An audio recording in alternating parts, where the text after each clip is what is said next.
Thank you very much, sir, for such inspirational talks. I hope you guys liked it.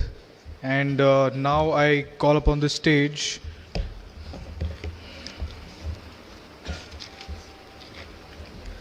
Mr. Saifin Hassan. He's the youngest IPS officer of our nation who got selected in the year 2017. Coming from a common background with a lot of hard work, he has cleared his exam in the first attempt at the age of 22. I would like to invite Mr. Saifin Hassan. Thank you.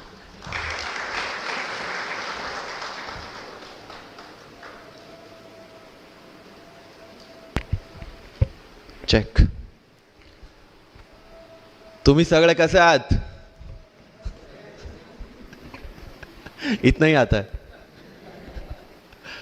So first of all, cultural capital of Maharashtra और Oxford of the east जिसको कहा जाता है, ऐसे पुणे के सभी लोगों को गुजरात का वंदन.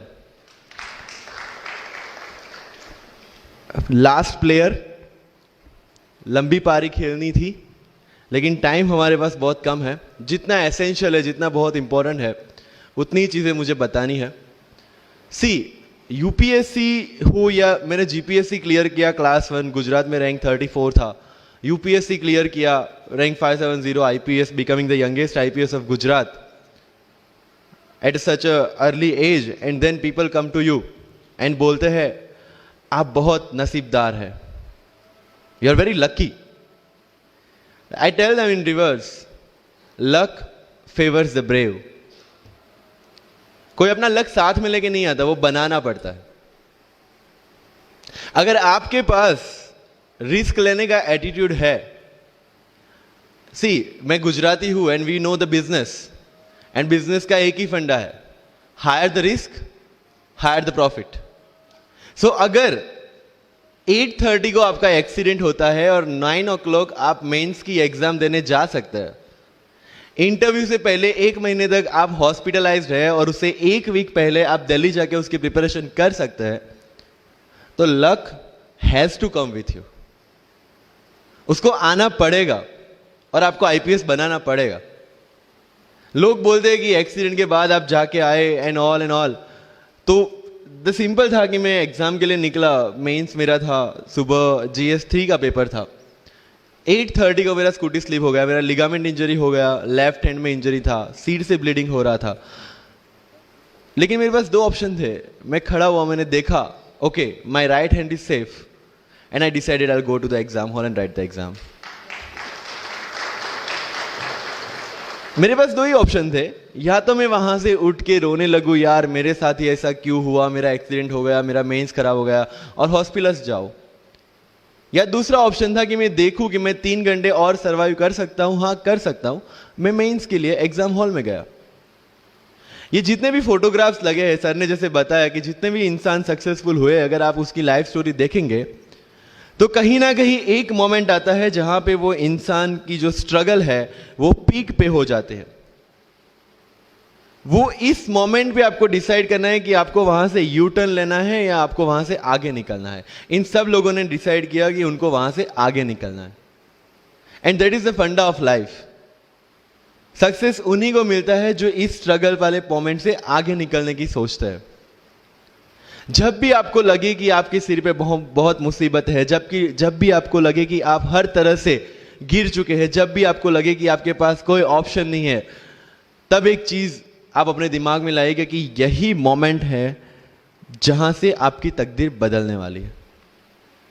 क्योंकि डायमंड जो होता है वो जितना ज्यादा घिसता है उतनी ज्यादा उसकी वैल्यू होती है. सोना जो होता है वो जितना ज्यादा तपता है उतनी उसकी वैल्यू होती है. अगर आप जिंदगी में तप रहे हैं, अगर आप जिंदगी में घिस रहे हैं, अगर आपको लग रहा है कि आप हर तरह से मुसीबतों में गिरे हुए हैं, तभी आपकी जो वैल्यू है वो बढ़ने वाली है. और यही मेरा एटीट्यूड रहा है. लोग बोलते हैं कि तुम्हारी फाइनेंशियल कंडीशन ठीक नहीं थी. पापा इलेक्ट्रिशियन थे, मम्मी हाउसवाइफ थी, डायमंड के कारखाने में काम करती थी. उसके बाद उन्होंने मैरिज में रोटियां बनाने का काम किया और उस तरह से मैं पढ़ा. लेकिन जब मुझे पूछा जाता है कि ऐसी कौन सी चीज है आपकी लाइफ में जो आप बदलना चाहते हो, एंड आई सेड नथिंग. क्योंकि वो चीजें नहीं होती मेरी लाइफ में तो शायद आज आपके सामने में नहीं होता। तो अगर लाइफ में प्रॉब्लम्स है, अगर लाइफ में स्ट्रगल है, जैसे सर ने बोला है struggle is a part of life and I strongly believe in that. क्योंकि अगर हम दिल्ली में थे, मेरे दोस्त के साथ में निकला बाहर घूमने, तो बोलता है यार ऐसी लाइफ चाहिए, कोई मगजमारी नहीं, आराम से बैठते हैं पूरे दिन एसी वाले कमरे में, बहुत सारे पैसे हैं और कोई टेंशन नहीं, ऐसी लाइफ चाहिए मुझे। मेरे पास ऑप्शन है। बोलता क्या? बोला देख सामने एटीएम का रूम दिख रहा है, एसी वाला कमरा है, बहुत सारे पैसे, कोई मगजमारी नहीं, जॉब ले ले। क्यों आईएएस आईपीएस में दिमाग खराब कर रहा है? अगर स्ट्रगल नहीं चाहिए तो you have to compromise with that life. जब भारत वर्ष का सपना चंद्रगुप्त ने देखा, चाणक्य ने देखा, और उस भारत वर्ष को बनाने के लिए जब ये संघर्ष जारी था, और तब राजा धनानंद की डॉटर दूरदराज से चंद्रगुप्त को प्यार हो जाता है, और जब चाणक्य उनको बोलते कि नहीं तुम्हें उससे दूर रहना है, और तब चंद्रगुप्त बोलता है आचार्य कभी कभी सोचता हूं कि जिंदगी में या ये भारत के सम्राट बनने के लिए इतना त्याग, इतना बलिदान ना देना होता तो। और तब चाणक्य रिप्लाई करते हैं तो हर कोई भारत का सम्राट होता। This is the fundamental rule of life. अगर आईएएस बनने के लिए, आईपीएस बनने के लिए सैक्रिफाइस करना नहीं पड़ेगा, अगर उसके लिए आपको त्याग नहीं करना पड़ेगा, तो आज पूरे इंडिया में हर घर में आपको आईएएस आईपीएस मिल जाएंगे। So when you are entering into this game of UPSC or MPSC, make sure that you have to sacrifice anything which will take you to your goal. लेकिन प्रॉब्लम ये है कि हमें टेंशन होती है यार, दोस्त की एंगेजमेंट है, उसकी बर्थडे पार्टी है, उसकी शादी है, अटेंड नहीं करूंगा तो बोलेगा मैं तेरी शादी में नहीं आऊंगा, एंड ऑल। लेकिन बिलीव मी, जब आप आईएएस बन जाओगे, वो सामने से याद दिलाएगा भाई इनविटेशन कार्ड नहीं भेजा तूने। समझ रहे हो? तो जो कुछ भी इसके लिए सेक्रीफाइस कर रहे हो, वो जब आप उस पोस्ट पे पहुंचोगे, सब कुछ वर्थ है, सब कुछ। मेरा इंटरव्यू था यूपीएससी का, मुझे एग्जैक्ट डेट याद है, 23 मार्च को मेरा इंटरव्यू था। 20 फरवरी को मुझे हॉस्पिटल में एडमिट किया गया क्योंकि मुझे इन्फेक्शन हो गया था बॉडी में, एंड बहुत हाई फीवर था, तो आईवी के अलावा कोई ऑप्शन नहीं था। 1 मार्च को ठीक होके मैंने सोचा चलो दिल्ली निकलते हैं। 2 मार्च को मैं दिल्ली पहुंचा। 3 मार्च को वापस से टॉन्सिलाइटिस का अटैक होने की वजह से फ्लाइट लेके वापस से पालनपुर, अहमदाबाद, अगेन हॉस्पिटलाइजेशन। 15 मार्च को I got relieved from the hospital. 16 मार्च को मैं दिल्ली पहुंचा, और 23 मार्च को I gave my UPSC interview. तो 1 महीने का हॉस्पिटलाइजेशन। उसके बाद जब दिमाग में ये था कि मेरे साथ जो लोग इंटरव्यू दे रहे हैं वो 1 महीने से प्रिपरेशन कर रहे हैं, एंड 1 महीने से मैं हॉस्पिटल में था, again I thought this is the moment to prove yourself. I went to the interview, और पूरे इंडिया में 2nd highest marks in interview. This is not to say कि मैंने कितना अचीवमेंट लिया, this is just to say UPSC is all about this. मैंने कोई preparation नहीं की थी यूपीएससी के लिए, इंटरव्यू के लिए, but again I scored good marks in interview, because UPSC सिर्फ आपका नॉलेज चेक नहीं करता। Make it very clear in your mind. जैसे सर ने बोला, it's a game of wisdom. आपको पहले ऑफिसर बनना पड़ेगा यहां से। यूपीएससी का काम तो सिर्फ थप्पा लगाना है कि हाँ ये ऑफिसर बन गया। जितने भी आईएएस आईपीएस ऑफिसर्स को आप मिलोगे, you will realize this thing कि ऑफिसर वाली क्वालिटीज इसमें पहले से है। आप जब प्रिपरेशन स्टार्ट करते हैं तभी से समझ लीजिए कि आपकी आईएएस और आईपीएस की ट्रेनिंग भी स्टार्ट हो गई। बिकॉज जो क्वालिटीज आपको चाहिए as an officer, as an IAS, as an IPS, क्या क्वालिटीज चाहिए? फर्स्ट ऑफ ऑल कॉन्फिडेंस, कि जब आप उस सीट पे बैठते हैं, आपके सामने कोई भी क्वेश्चन आएगा, you will be able to handle the issue. ये कॉन्फिडेंस लेके आपको उस सीट पे बैठना है। यही कॉन्फिडेंस चाहिए when you start the preparation. Decision making, अगर हर एक टॉपिक पे आप हर एक कोई पूछने जाते हैं भाई इसमें कौन सी बुक पढूं, इसमें क्या पढूं, इसमें क्या करूं, then you are not suitable for this exam. लोग बोलते हैं कि 1 साल में प्रिपरेशन, जैसे मैंने जून 2016 में मैं दिल्ली गया, और जून 2017 में मैं अपियर हुआ, and I clear UPSC and GPSC. People से कि सर 1 साल की मेहनत में आपने एग्जाम क्लियर कर दिया। यस, टेबल और चेयर पे बैठ के करने वाली मेहनत 1 साल की थी, लेकिन उसके पीछे की मेंटल प्रिपरेशन कितनी पुरानी थी। जब मैं प्राइमरी स्कूल में था तब सोचा था कि आईएएस बनना है, और तब से मेरी जो जर्नी है, तब से मेरा जो टेम्परामेंट है, तब से मेरा जो एटीट्यूड है, वो इसी डायरेक्शन में था। जब कॉलेज में था तब मैंने एनजीओ स्टार्ट किया, 3 एनजीओ से मैं जुड़ा था। जब लोग सोशल मीडिया, व्हाट्सएप और फेसबुक पे बिजी थे, मैं वहां स्लम में जाके बच्चों को पढ़ा रहा था। क्यों? क्योंकि मुझे पता था कि फ्यूचर में यही काम करना है, क्यों ना अभी से उसकी ट्रेनिंग ले लो। So I have invested my each and every moment for this goal, because जो पर्सनालिटी टेस्ट लास्ट में यूपीएससी लेता है, इंटरव्यू नहीं है वो, we consider it as interrogation. Interview को इंट्रोगेशन लेके चलता है, वहां पे पूछताछ होगी नहीं। अगर यूपीएससी के इंटरव्यू में 10 में से 9 क्वेश्चन के आंसर भी आप सॉरी सर और sorry ma'am, I don't know कह के देते हैं, उसका कोई इंपैक्ट नहीं पड़ता। इंपैक्ट पड़ता है वो 9 क्वेश्चन न आने का प्रेशर आप कैसे हैंडल करते हैं। आपके पसीने छूट जाते हैं या आप वही टेम्परामेंट के साथ इंटरव्यू कंटिन्यू करते हैं। मार्क्स उस चीज के, मार्क्स है आपकी सोच के। एक ऑफिसर के तौर पे जब आपको आईएएस या आईपीएस की सीट पे बिठाया जाएगा, how will you treat the citizens of this nation? What will be your attitude to each and every person who is going to come and meet you? These things are being tested during UPSC interview. और इस सारी journey में अगर सबसे important कोई चीज है तो that is your learning attitude, और not for UPSC, for life even. Because when I am speaking in front of you in Hindi and English, to be very clear, I belong to rural background of Gujarat, और मेरा study जो हुआ है वो पूरा Gujarati medium में हुआ है, गवर्नमेंट स्कूल में। 12th तक का स्टडी मेरा गवर्नमेंट स्कूल में हुआ है, गुजराती बोर्ड में, गुजराती मीडियम में। And yet I can give my UPSC interview in English in Delhi and score such marks. Where did it come from? कहाँ से आता है ये? मुझे अभी भी याद है, मेरा college National Institute of Technology Surat था, जहाँ पे मेरे साथ जो पढ़ने वाले बच्चे थे वो सारे सीबीएसई आईसीएसई वाले थे, और मैं एज ए एलियन वहाँ पे पहुँचा था, क्योंकि तब मुझे पता चला कि मैकडी जैसा भी कुछ है और उसमें बर्गर जैसा भी कुछ मिलता है। That was my first exposure to any metro city. And जब मैं उनसे इंटरेक्शन करता था और इंग्लिश बोलने की ट्राई करता था, तो जैसे संजू मूवी में इंग्लिश दिखाया गया है गुजरातियों का, जो जीरो को जीरो बोलते हैं, उसी तरह I was also like that. Mother tongue influence आ जाता है, it's very obvious. So I use to speak notes and not notes, और डोर एंड नॉट डोर, और don't and not don't. So they used to make fun of me. Safin, it's not don't, it's don't. Okay, fine. I had 2 options. Either I stop speaking English with them or improve on that and go ahead. I decided the second option. When I started my preparation of civil services, जो English medium में करनी थी, वाजीराम में मैंने coaching किया, जहाँ पे पूरा इंग्लिश मीडियम में था, सारे सब्जेक्ट्स मेरे लिए नए थे। I started from the scratch. I started from the English medium NCERT of standard 5 and 6, Gujarati dictionary, Gujarati to English dictionary, and then I started my preparation. कभी कभी ऐसा होता था कि द हिंदू का पूरा एडिटोरियल पढ़ लिया और उसके बाद आई वाज लाइक कि मैंने क्या पढ़ा। ये होगा, सबके साथ होगा।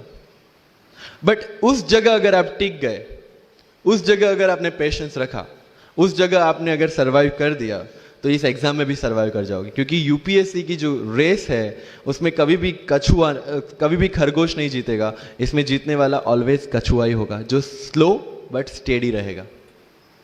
लग जाते हैं 5 साल भी लग जाते हैं, 7 साल भी लग जाते हैं, 9 साल भी लगे हैं लोगों को एग्जाम क्लियर करने के लिए। लेकिन बिलीव में जब रिजल्ट आएगा ना, तो वो सारा सेक्रीफाइस आपको वर्थ लगेगा। आप पढ़िए लोगों के इंटरव्यूज। मैंने क्या किया कॉलेज के 4 साल में, I went through each and every interview of UPSC toppers on YouTube. Ira Singhal से लेके टीना डावी मैम तक सबकी इंटरव्यूज मैंने देखे। For what? Just to know कि उन्होंने ऐसी कौन सी गलतियां की थी जिससे इनको इतना टाइम लग गया, और मुझे कौन सी गलतियां रिपीट नहीं करनी है। क्योंकि चाणक्य ने कहा है कि दूसरों के एक्सपीरियंस से जो सीखते हैं ना, वो जल्दी आगे आ जाता है। क्योंकि खुद सब कुछ अनुभव करके सीखने के लिए जिंदगी काफी छोटी है। I did the same. 4 साल में हर एक टॉपर का इंटरव्यू देख लिया, चीजें समझ ली कि ऐसी कौन सी चीजें जो इन सब ने की है और ऐसी कौन सी चीजें हैं जो गलतियां हैं जो इन्होंने की और जो मुझे रिपीट नहीं करनी है। सो जब युद्ध के मैदान में हम उतरते हैं, इस चक्रव्यूह में उतरते हैं, तो अभिमन्यु की तरह नहीं, अर्जुन की प्रिपरेशन के साथ उतरना है कि हमें पता होना चाहिए कि इससे बाहर कैसे निकले।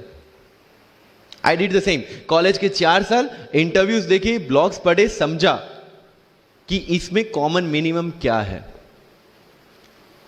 वो जो कहानी अगर आपने सुनी हो कि शार्पनिंग द एक्स, रोज अगर आप पेड़ काटने के लिए जाते हैं तो you have to sharpen your axe, otherwise day by day आपकी जो एफिशिएंसी है वो कम होती जाएगी। 4 years in my college I sharpen my x, जिससे 1 साल में मुझे कहीं पे रुकना ना पड़े। This was the strategy. आज मेरे पास काफी मैसेजेस आते हैं, sir please give me your strategy. I am sure आप में से काफी लोगों ने किसी टॉपर्स को पूछा होगा, please share your strategy. Why? हर एक की स्ट्रेटजी अपनी खुद की होती है। अगर आज 990 लोग यूपीएससी में सिलेक्ट हुए तो यू विल गेट 990 स्ट्रेटजीज, क्योंकि हर एक की स्ट्रेंथ और हर एक की वीकनेस अलग है। You have to understand this. आप कभी डॉक्टर के पास जाते हैं बीमार होके, और कभी डॉक्टर को यह बोला है, सर जो आगे वाले पेशेंट को दी ना, मुझे वही मेडिसिन चाहिए। डिड यू से लाइक दैट? नो, क्योंकि उसकी बीमारी अलग है, मेरी बीमारी अलग है। सेम चीज विथ यूपीएससी। आपकी स्ट्रेंथ और आपकी वीकनेसेस अलग है, किसी टॉपर की स्ट्रेंथ और किसी टॉपर की वीकनेसेस अलग है। Why should I walk on the same path, जबकि मुझे पता है कि वो मेरे लिए बना ही नहीं। I have to create my own path. मेरा यूपीएससी का जो बुक लिस्ट है वो अगर आप देखेंगे ना, तो यू विल फाइंड कि ये completely out of the box book list है। मैंने कभी लक्ष्मीकांत नहीं पढ़ी। आई नो यूपीएससी फ्रेटर्निटी के लिए ये बहुत बड़ा स्टेटमेंट है। I never read Shankar IAS, I never read Yojana, I never read Kurukshetra. I didn't do writing practice for mains. मैंने मेंस में GS2, GS3, GS4 का एक एक पेपर, एक ऐसे और ऑप्शनल का एक एक पेपर लिखा है। That's all about my writing practice. Because I knew what are my strength and what are my weaknesses. Mains में 3 चीजें होती है, handwriting, speed and content.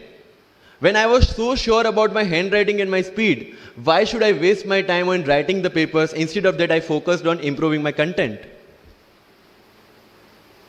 Getting my point? So if you are the aspirant की जिसको लगता है कि 3 घंटे में मेरे से पेपर फिनिश नहीं होता, then go for writing practice. Then write as much as you can because you need that.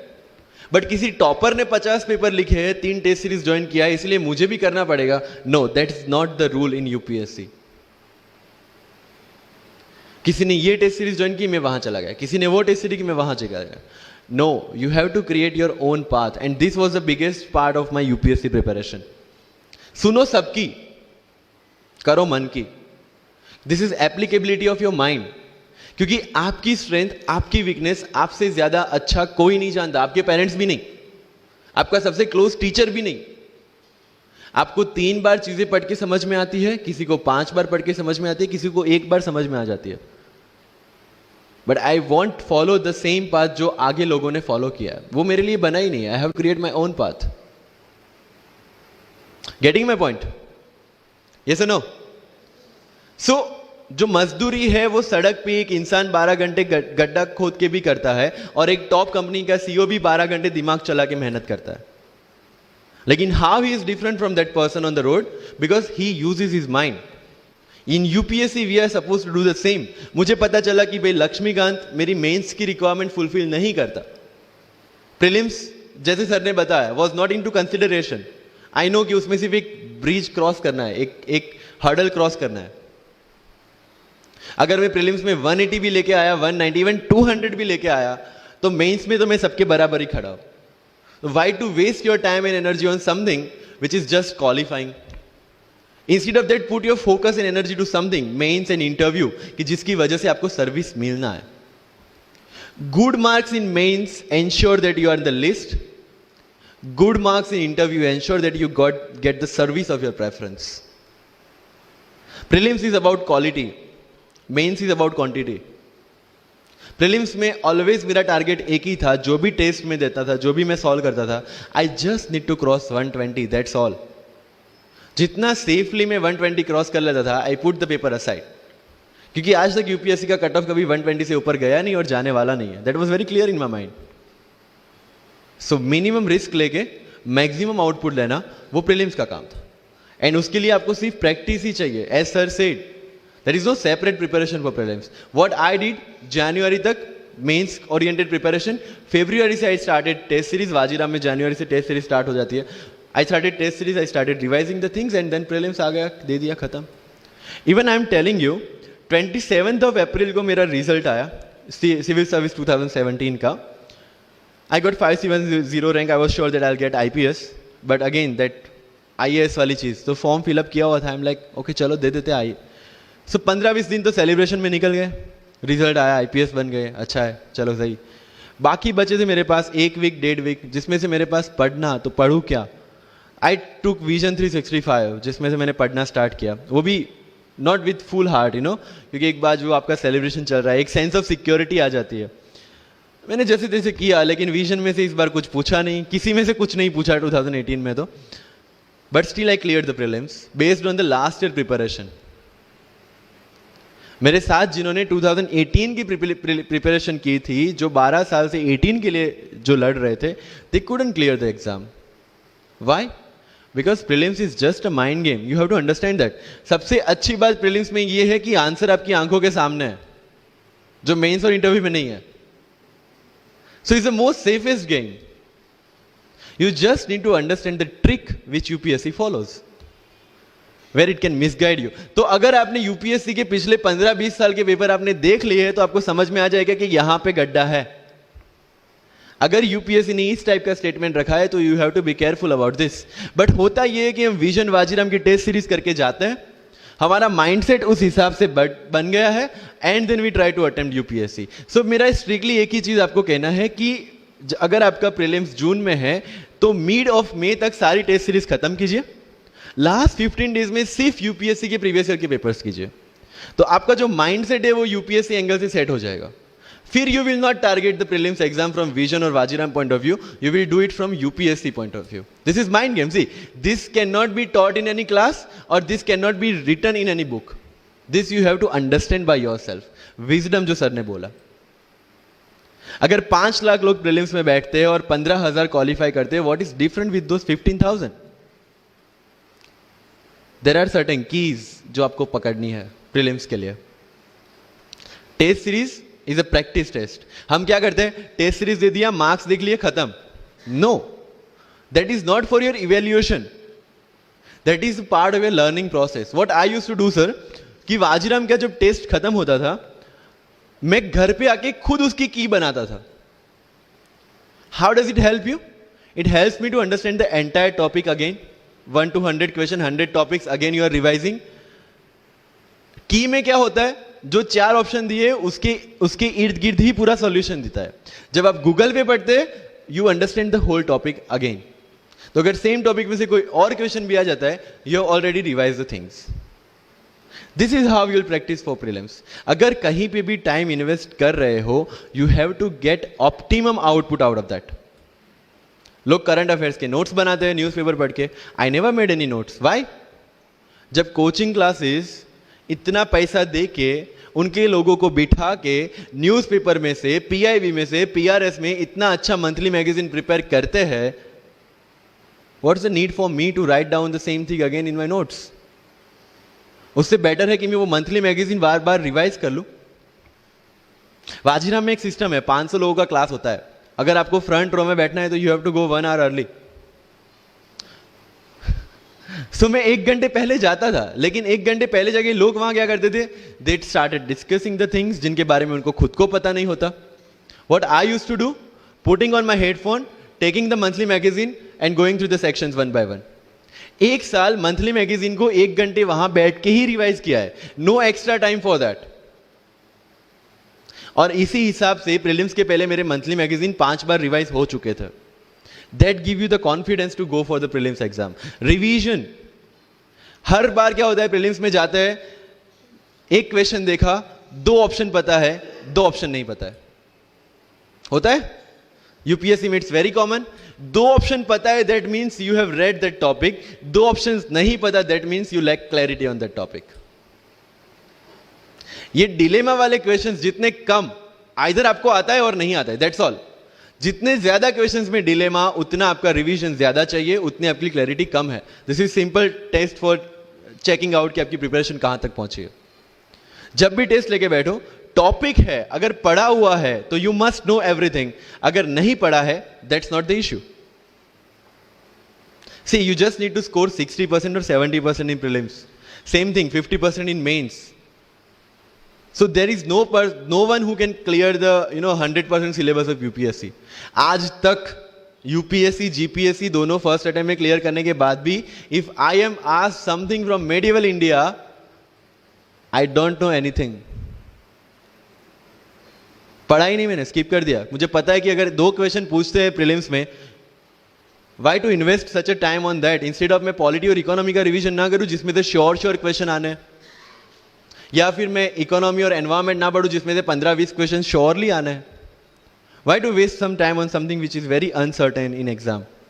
And believe me, जब मैंने मेडिवल छोड़ा, मैं सर के पास गया था. ही माइट नॉट रिमेंबर, लेकिन मुझे याद है. मैं बोला, सर मेडिवल पढ़ूं? बोलते क्वेश्चन पूछते तो नहीं है मेडिवल में, लेकिन मैं ये नहीं कहूंगा कि तुम मेडिवल मत पढ़ो. क्वेश्चन आ गए तो. एंड आई अंडरस्टूड, सर समझदार को इशारा काफी है. I left the portion and 2017 के प्रीलिम्स में एक भी क्वेश्चन मेडिवल से नहीं है. अब इसको आप लक बोलोगे, बट ये लक तब बना जब मैंने कोई डिसीजन लिया. समझ रहे हो, राइट? तो सी, यूपीएससी मैंने पहले भी अपने इंटरव्यूज में कहा और आज फिर से करा, it's just a mind game. It's just a mind game. चीजों को समझना है. मेंस में अगर मैंने आंसर राइटिंग नहीं किया तो I should not gate demotivated, because मुझे पता है कि मुझे उसकी जरूरत नहीं है. आपकी जरूरत है, आपको पता होनी चाहिए कि आपको किस चीज में. I was very sure in my mind कि अगर मुझे फर्स्ट अटेम्प्ट में क्लियर करना है तो मुझे कोचिंग चाहिए. That was very clear in my mind. जब मैंने सोचा कि कोचिंग करना है, वाजीराम में करना है, क्योंकि I research a lot about coaching institutions, तब मैं डिसीजन पे पहुंचा कि वाजीराम में करना है. पता चला कि वहां की फीस 1.5 लाख है, रहने का खर्चा 3-3.5 लाख तो आराम से हो जाएगा. अरे घर में टोटल सेविंग 10,000 से ज्यादा नहीं थी उस time. But I saw the dream, करना है, यहीं से करना है. एंड फिर गांव से एक बिजनेसमैन ने बोला कि ठीक है, you go to Delhi, you pursue your dream, I will finance your expenditures. But ये तब हो पाया जब I saw the dream without considering the situations. इसलिए ओम शांति ओम का एक डायलॉग जो मुझे सबसे ज्यादा फेवरेट है, अगर किसी चीज को पूरी शिद्दत से चाहो तो सारी कायनात तुम्हें उससे मिलाने की साजिश में लग जाती है. मेरे साथ ऐसा ही हुआ, क्योंकि मैंने शिद्दत से चाहा था यूपीएससी को. और जिस दिन दिल्ली में मैंने पैर रखा था, उसी दिन मेरे दिमाग में क्लियर था कि मेरा फर्स्ट अटेम्प्ट ही मेरा फाइनल अटेम्प्ट होगा. इस मेंटालिटी के साथ, सी, होप्स वी कैन डू, हम ड्रीम्स देख सकते हैं, रिजल्ट क्या आना है वो अपने हाथ में नहीं है. तो जब प्रिपरेशन कर रहे हो और अगर दिमाग में आता है होगा कि नहीं होगा, होगा कि नहीं होगा, टेल मी वन थिंग, वो आपके हाथ में है क्या? Is that in our hand? Result क्या होगा? No. What is in our hand? Working, giving your 100% for this exam and with proper strategy. That is in my hand. I will do it. और अगर इतनी शिद्दत से मेहनत की है 100% देके और फिर भी एग्जाम नहीं होता, believe me, you won't be dissatisfied, you won't be demotivated, you will feel I give my 100%, आगे उसकी मर्जी. ये एटीट्यूड के साथ रहना है इस एग्जाम में. मेरी बातें थोड़ी मैं ये नहीं बोलूंगा कि यूपीएससी में प्रीलिम्स में 2 पेपर होते हैं, मेंस में 9 पेपर होते हैं, इंटरव्यू इतने मिनट का होता है. No, that is very much available on internet. What I want to focus is what are the pre requirements to enter into this field. इस चक्रव्यूह में उतरने से पहले कौन सी तैयारी आपको करके उतरनी है.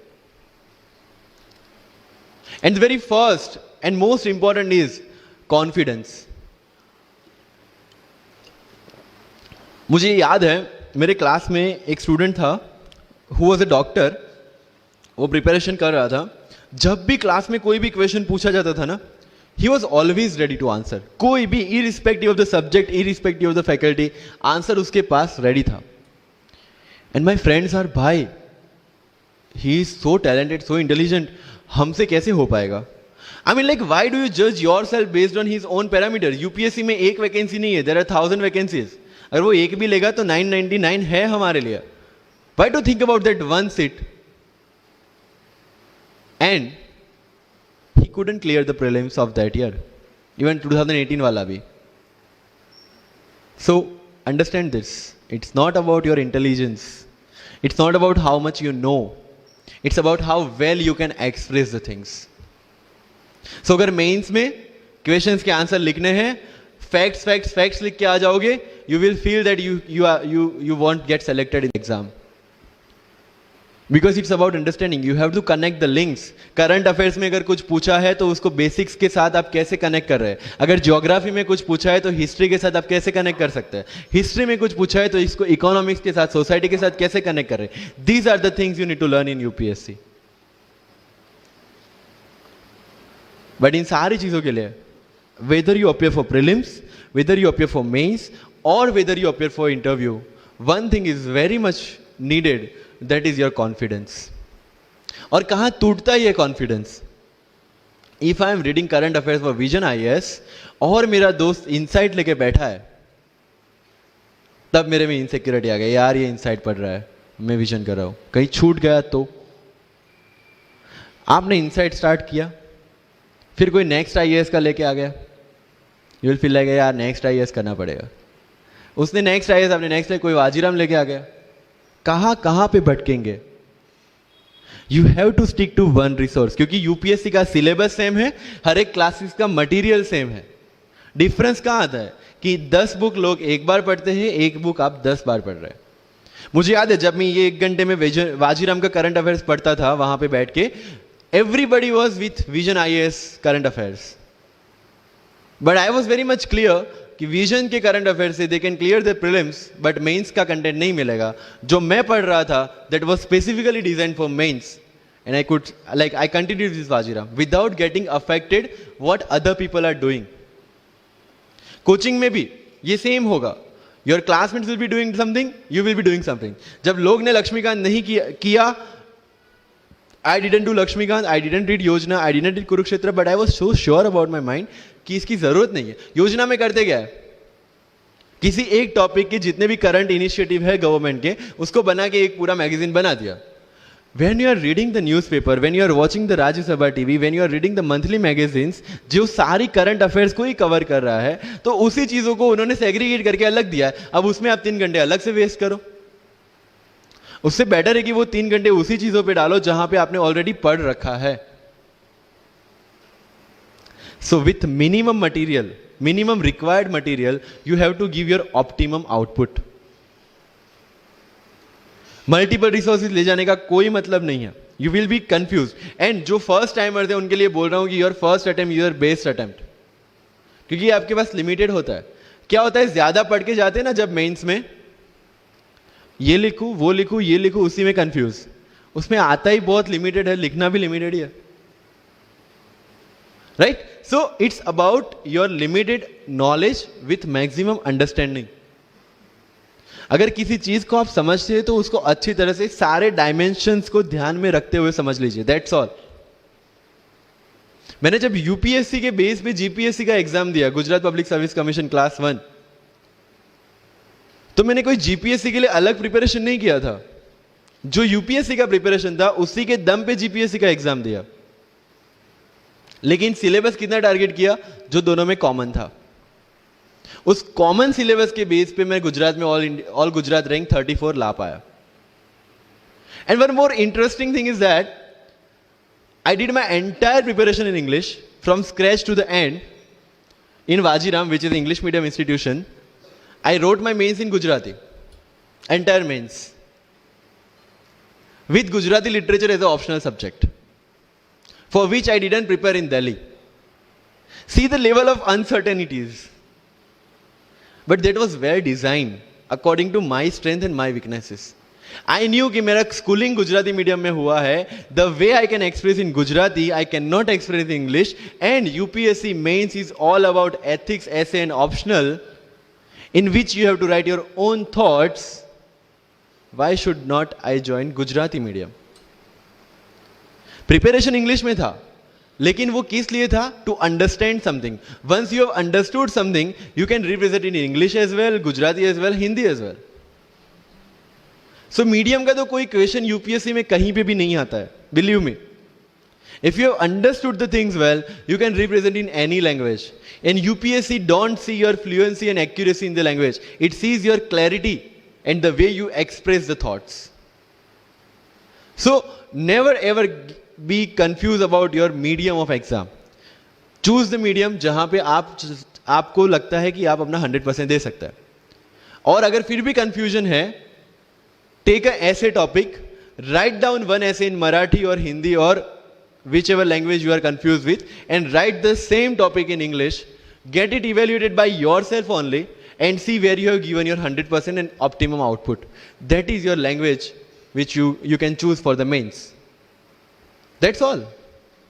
यूपीएससी में इंटरव्यू इंग्लिश में दे या हिंदी में दे, जिस लैंग्वेज में आप अच्छे से क्लैरिफाई कर सकते उसी लैंग्वेज में देना है. That's all. सर कितने घंटे पढ़े? One test. रात को जब सोने जाते हो अपने आप से पूछो कि आज के दिन में कितना टाइम वेस्ट किया. वो वेस्ट होता टाइम जब कम होता दिखे, समझ लेना कि you are on the right track. Never ever go with the quantitative parameters. 2 chapter खत्म करने हैं, 5 चैप्टर खत्म करने हैं, 15 घंटे पढ़ना है. No, it's very mechanical. You have to be very careful about these things. And one very, very clear thing which the classmates of mine have done the mistake, never go for any shortcut. It will never help you in UPSC. लोग क्या करेंगे? Monthly magazine पढ़ेंगे through out the preparation, और फिर last 2 महीने में they will take 365. जब पढ़ा है और उसी में से वो मटेरियल बना है, तो जो चीजें पढ़ी है उसी को बार बार रिवाइज करने का क्यों हम नहीं सोचते? When you will read one thing for 5 times, 6 times, believe me, you will get the thorough understanding of that particular topic. But अगर सेम टॉपिक को आप किसी और बुक में से पढ़ेंगे ना, you will have to start from the scratch. क्योंकि माइंड की मेमोरी जो जिस हिसाब से काम करती है, आपको उस हिसाब से काम लेना है उसके पास से. I have never asked any senior about sir इसके लिए कौन सी बुक पढ़े, इसके लिए क्या करें. हाँ, अगर कहीं डीमोटिवेट होते हैं, कहीं आपको मोटिवेशन की जरूरत पड़ती है, कहीं आपके नेगेटिव मार्क्स कम ज्यादा हो रहे हैं या फिर प्रीलिम्स में आपका स्कोर कम है, you can definitely ask them कि मेरी मिस्टेक कहाँ पे हो रही है. बट रिक्वायरमेंट हमारी अलग है, तो जरूरतें हमारी अलग है, तो सोर्सेज भी हमारे अलग होंगे. तो मुझे जब लगा, एंड मेरी पूरी preparation mains and interview oriented ही थी, प्रीलिम्स के ओरिएंटेड मैंने कुछ नहीं पढ़ा. I never read India year book as well, क्योंकि पता है इंडिया ईयर बुक में होता क्या है? करंट अफेयर्स का updation. We are reading current affairs monthly magazine, जो लोग हर जगह से उठा के बनाते हैं. Why to waste your time and energy on something which is the repetition of the same thing? So you have to be very smart in your approach. And one thing, अगर सिविल सर्विस में जाना है और इस game में टिकना है, तो आपका जो इंस्पिरेशन होना चाहिए, that should be from with in. आपको आईएएस आईपीएस क्यों बनना है? This is the fundamental question. और जब भी डीमोटिवेशन जैसा लगे, जब भी लगे कि मेरे से नहीं हो पा रहा है, ask this question to yourself. अगर कन्विक्शन स्ट्रांग होगा क्यों बनना है, you will be able to stay in this game. लेकिन अगर पैसों के लिए जाना है, मटीरियलिस्टिक गोल्स लेके जाना है, believe me, UPSC checks our presentation, but God checks our intention. This is very much clear, which I have felt, which I have seen. With what intentions you want to enter into service matters a lot. If you feel for the downtrodden, if you feel that you want to work for the nation, if you feel that you want to give something to the society, then only come into this service. If you want to make money, join some corporation. So with clear intentions, with clear inspiration, you have to enter into this game, and with lots of confidence. Don't take certificate from others. आज तक life में हमने यही किया है. अगर किसी marriage में भी एकदम बन ठन के गए हैं, लेकिन जब तक सामने वाला मुझे नहीं बोलता dude you look good today, हमें सेटिस्फेक्शन नहीं होता. Isn't it? We want certificate from others. No. कोई जब तक मुझे आके नहीं बोलता कि तेरे से यूपीएससी हो पाएगा, तब तक मुझे खुद कॉन्फिडेंस नहीं होता कि मुझे यूपीएससी करना चाहिए नहीं करना चाहिए. या अगर कोई मुझे आके बोल देता है कि भाई 3, 4 साल, 5 साल तो लग ही जाएंगे, तेरे बस की चीज नहीं है, अगेन मैं सोचने बैठ जाता हूं. कुछ लोग तो, मेरे गुजरात में तो ये कल्चर है, यहां पे ये कल्चर है नहीं पता, लेकिन सम पीपल थिंक पहले एमपीएससी कर लो, पहले क्लास 3 क्लास 2 कर लो, फिर यूपीएससी के बारे में सोचो. ऐसा है यहां पे? यस और no? But you have to understand कि एमपीएससी जो है, जो क्लास 3 क्लास 2 एग्जाम्स है, उसकी रिक्वायरमेंट यूपीएससी की रिक्वायरमेंट से कंप्लीटली अलग है. अगर एमपीएससी ये पूछता है कि स्टैच्यू ऑफ यूनिटी कहां बना है या किसने बनाया है, उसमें कितना केजी गोल्ड यूज हुआ है, या उसका आर्किटेक्ट कौन था, UPSC will ask statue of unity होना चाहिए या ना होना चाहिए. This people will ask you Panipat का फर्स्ट बैटल कहां पे हुआ था, सेकंड कहां पे हुआ था, थर्ड कहां पे हुआ था, कौन जीता था, कौन हारा था, कहां से आए थे. यूपीएससी विल आस्क यू सारे बैटल्स पानीपत में ही क्यों हुए थे. So UPSC is never about where, when and what. It's about how and why. So जो भी चीजें आप पढ़ रहे हैं, जितनी भी चीजें आपके आसपास आ रही है, ask the question why and ask the question how. Without getting biased. One thing is very much needed for this service is your critical attitude toward everything without getting influence from anyone and anything. You are not supposed to get influenced by any ideology. You are not supposed to get influenced by any one person. One thing is your guiding torch throughout this exam and throughout your life should be the Constitution of India and the philosophy of the Constitution of India. No party philosophy required. So अगर कोई चीज हो रही है, I have only one thing to do: check the merits, check the demerits, propose the solution. If there is a demonetization, what will be the advantage, what will be the disadvantage, what could have been done and what should be done. That's all. Being an IAS or IPS, you have to do the same. But again मैंने जो बोला कि बन के जो करना है उसकी ट्रेनिंग आपकी अभी से स्टार्ट हो गई है.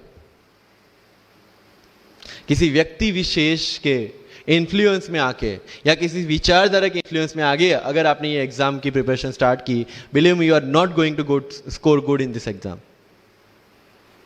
UPSC has its own checks and balances. Prelims खत्म कर लिया, मेंस में फिर से होगा, मेंस निकाल दिया, इंटरव्यू में फिर से होगा. देयर आर 3 स्टेप्स इसीलिए रखे गए ताकि डिजर्विंग कैंडिडेट्स आ पाए.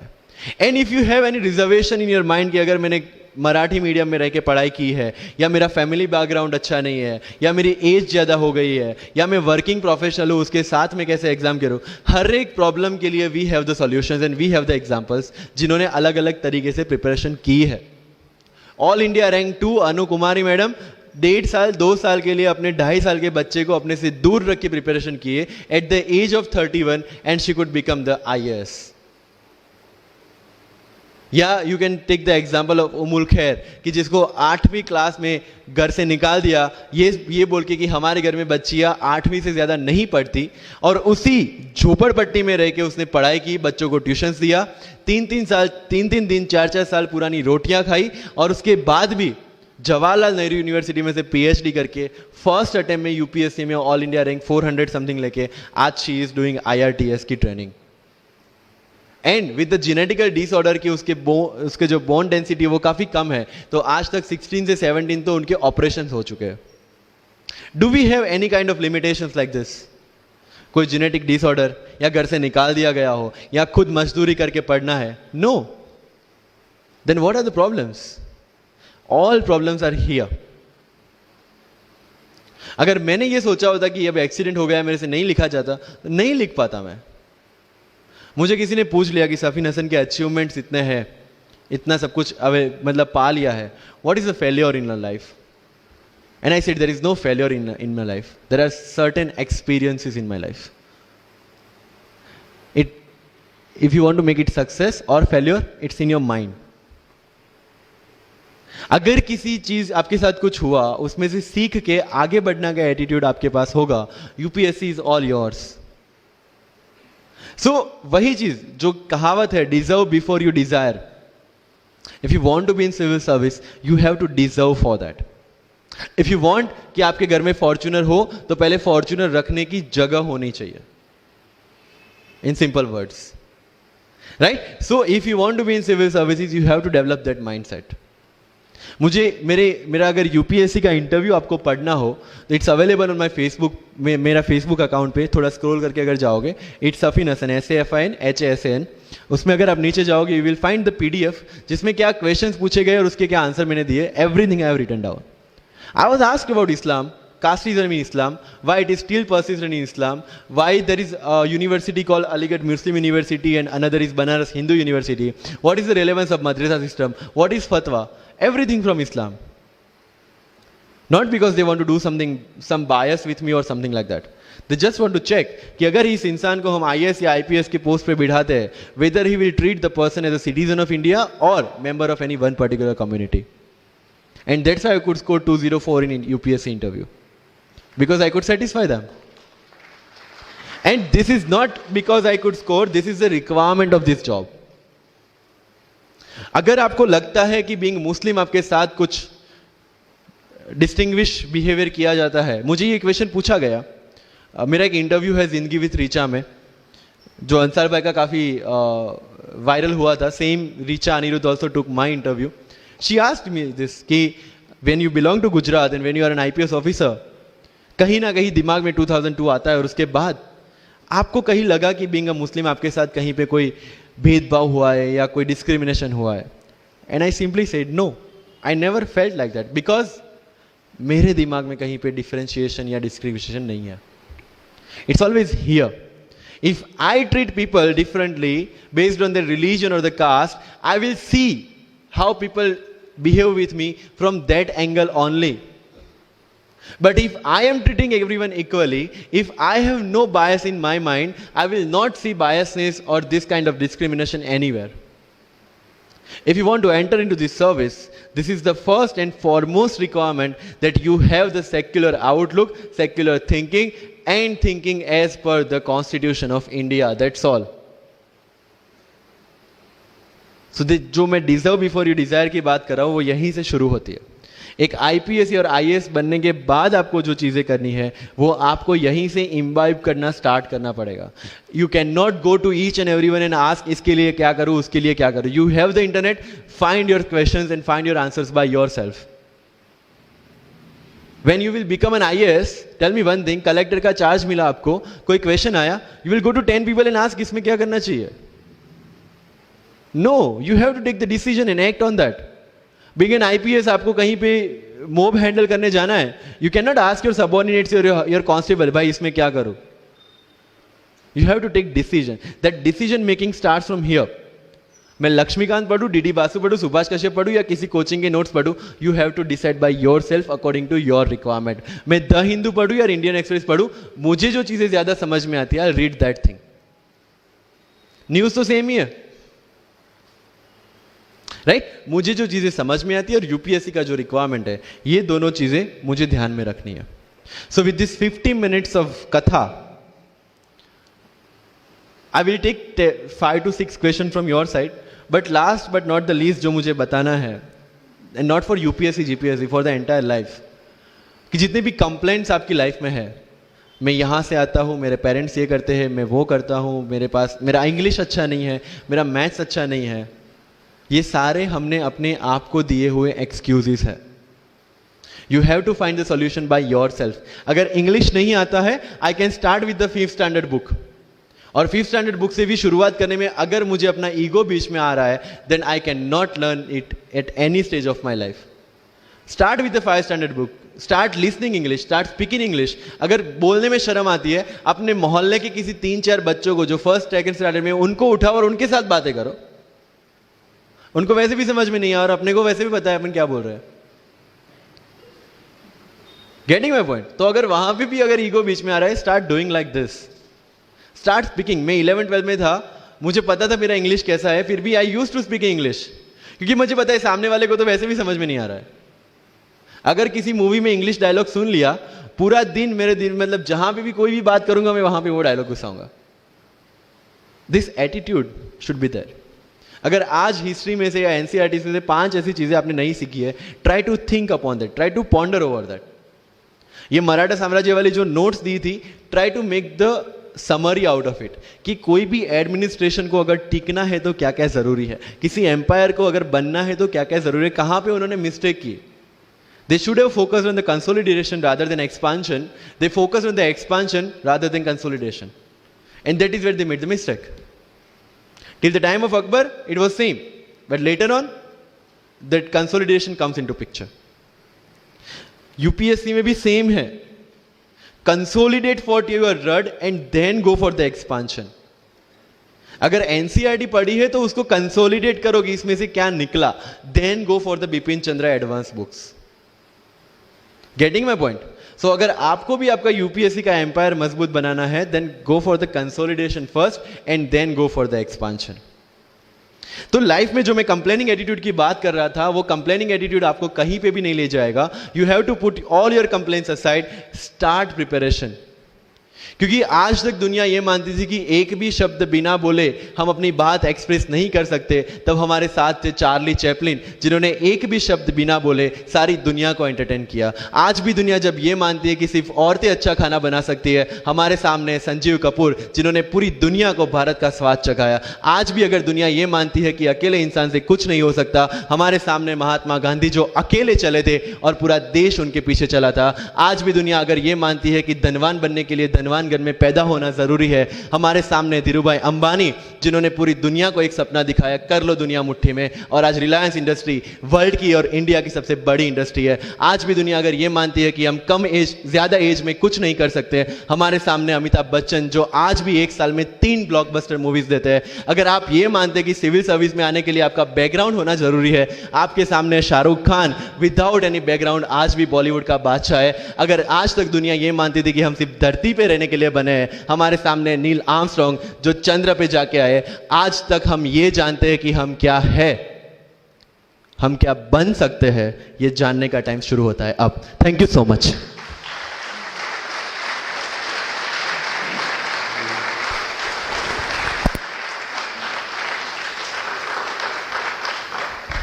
Wow, that was full power.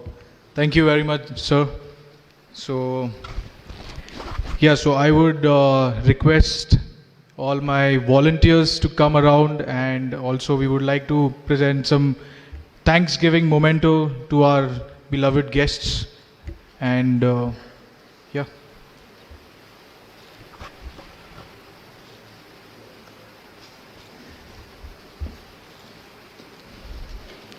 Also, after this, we would like to open our podium for a question answer round. And just to also let you guys know that when we guys exit, so our volunteers would be standing at the exit gates. So just remove your registration form from the thing that has been provided, fill it up, and while exiting, give it to them. And also we have provided some tea and coffee at the exit, so you can have that.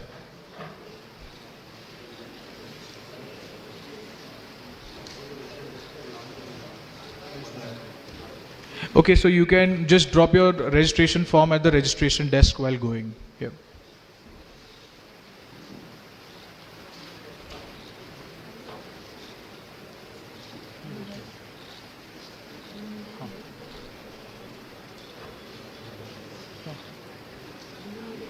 Okay, so we open the podium for question answers. Can we have the mic for the audience, please? Yes. Anybody who would like to ask any question to any of our guests, please? Hello. Good afternoon, all of you. My name is Shehbaz Mania. So my question to you is, 2013 से जब syllabus change हुआ, तो 13 से 15 तक prelim का pattern अलग था और 17-18 में पैटर्न अलग था. तो सर आपका जो अटेम्प्ट है दोनों भी, वो 17 और 18 के हैं. तो आपने पहले इसका अटेम्प्ट ना देते हुए ये दोनों से कोप अप कैसे किया प्रीलिम्स? मतलब सडन चेंज था पैटर्न में, तो और आपने दोनों भी प्रीलिम्स क्लियर किए हैं. तो सर प्रीलिम्स के ऊपर थोड़ा सा एनलाइटन कीजिए. Thank you. 16 और 17 का, सॉरी 17 और 18 का प्रीलिम्स का पेपर पैटर्न अलग था, लेकिन वन थिंग इज दैट कि वो सबके लिए अलग था. जो 4 साल से प्रिपरेशन करी है उनके लिए भी और जो फर्स्ट टाइमर है उनके लिए भी. So you have to make one thing very clear कि जो अनसर्टेनिटी है that is part of UPSC. It's unpredictable public service commission. तो अगर इफ यू हैव नोटिस्ड 17 का मेंस का पैटर्न भी अलग था compare to 16। So this is just to give you a level playing field. UPSC का ये चीज है कि it will always equal the opportunity for everyone. तो सीनियर और फ्रेशर्स के बीच में इक्वल अपॉर्चुनिटी देने के लिए they give this unpredictability. One thing make sure, 17 का पेपर पैटर्न